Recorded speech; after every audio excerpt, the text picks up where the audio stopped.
এবং এই কোর্টে পাবলিক প্রসিকিউটর যে সরকারি কৌশলী এটার হয় মামলাটা সেই করে। তো প্রথম অবস্থাতে কি ঘটেছে সেটা বোঝাবার ব্যাপার। জজ সাহেব, as it May please your lordship, আমি আপনার কাছে জানাতে চাই যে হিয়ার ইজ দ্য কেস। এখানে এমন একটা মামলা যেখানে দেখা গেছে যে একটা মা, ইউ ক্যান সি উইটনেস বক্সে দাঁড়িয়ে আছেন উনি, ঘটে মানে যে ছাত্রটিটা ঘটেছে সে ছাত্রটির বাবা নেই, সি ইজ ভিডো। ছেলেটাকে এতদিন ধরে অনেক কষ্ট সব কিছুর মধ্যে দিয়ে লালন পালন করে বড় করেছে, এত ভালো একটা সিট পেয়েছে, ছেলেটি মেধাবী ছেলে, সেই মেধার জন্য সে এখানে চান্স পেয়েছে। নাও ইজ দ্য কেস, ছেলেটি প্রথম দিন যখন এসেছিল এই ছেলেটিকে তাকিয়ে দেখুন, এ হচ্ছে ওই পার্টিকুলার ইনস্টিটিউশনের ইজ আ কাইন্ড অফ দাদা, একটা রংবাজ, একটা মস্তান গোছের ছেলে।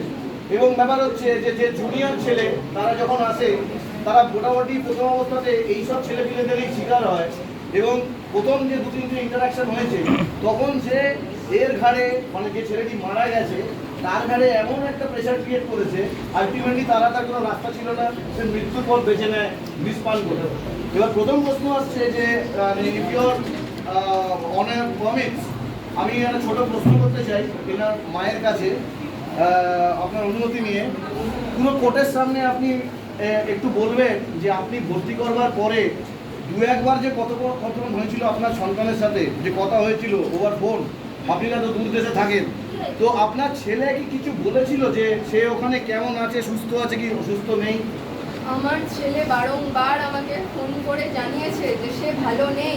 প্রথমে তার গলা শুনে অস্বীকার করতে চান, আমি বারবার জিজ্ঞেস করেছি যে কেমন আছিস বল, কেমন আছিস বল, সে বারংবার অস্বীকার করেছে যে না আমি সেখানে সব ঠিক আছে, আমি খুব ভালো আছি।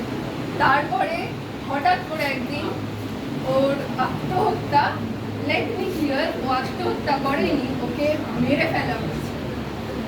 তাহলে মানে জজ সাহেব যদি কথাটাতে একটু ভালো করে শুনে বুঝে রাখুন যে বাবা মা কত আশা নিয়ে কত আলাদা আলাদা ত্যাগ স্বীকার করে একটা সন্তানকে তিলে তিলে গড়ে তোলে, আর সেখান থেকে একটা জায়গায় পৌঁছে দেয় যেখান থেকে সে বড় কোনো কোর্স করে, কেউ ইঞ্জিনিয়ার হয়, কেউ ডাক্তার হয়, কেউ লয়ার হয়। আর এই ছেলেটিকে তাকিয়ে